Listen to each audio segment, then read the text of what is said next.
see or would like to have. But you need to have that filtering system and process in place.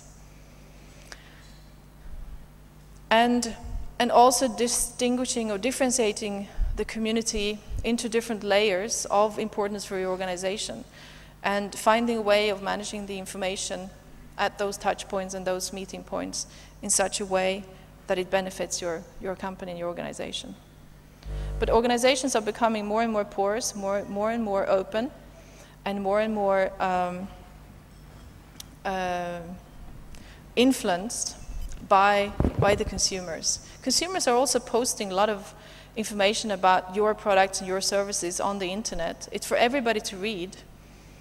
And if we don't take those voices and those stories seriously, it could actually very easily harm us later on in our business life. There's a lot of companies out there who are actually willing or interested in doing things differently and doing different things. And they're willing to try and develop and do something new. We were involved in a project actually with Post University earlier this year of working with setting up an innovative and collaborative innovation network for building a student community of the first KAUST graduate student at KAUST University. And the client in this case was the Institute of International Education in Washington, and what they wanted to do is actually to build an open source network of innovators and educators in different parts of the world who could actually come in and build an educational learning program which would foster skills and capabilities for the future, which the students need to have, such as lead user innovation, self-leadership, and collaborative innovation.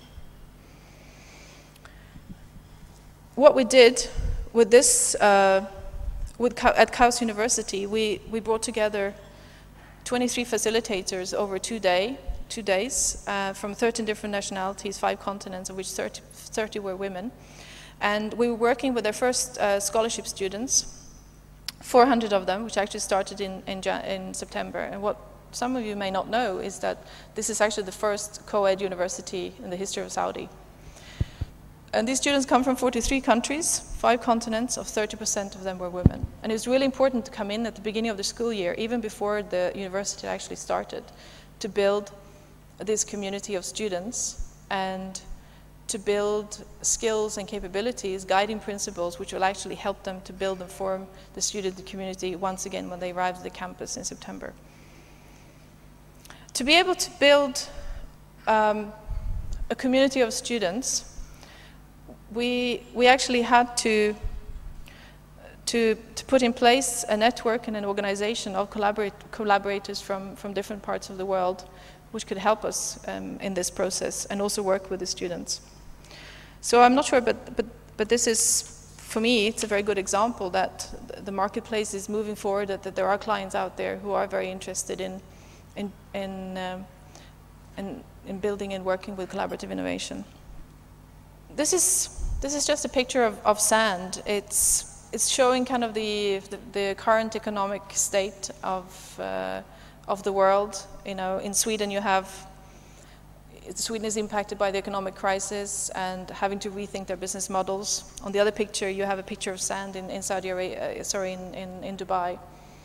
Organizations all over the world are affected by the economic crisis, but I think we should actually see it as an opportunity for building new organizations for the 21st century, and to actually build skills and capabilities for the 21st century organization. It's an opportunity to actually change how we do things, how we think about things, and how we can do things differently. It's an opportunity. And I think we should all take it, and we should all grab it. And I think it's also very important to involve the younger generation. There's so many students out there at the moment who are finding it very difficult to find work and to be employed by large corporate organizations. And we have to find a way of actually involving them. Those are the ones, like the young child with a computer, the newly graduated. Those are the ones with the energy and the passion, the willingness, and the zest for life. And they want to come in and actually build and shape the organizations of the future. And we have to allow them And we have to build a platform which will allow this to happen. And with that, I leave you to it. Thank you. And I thank you for the time. Thank you. Big round of applause for Ms. Kristina. May I now invite Mr. Sarfraz to hand over a small token, a memento from our end to Ms. Kristina.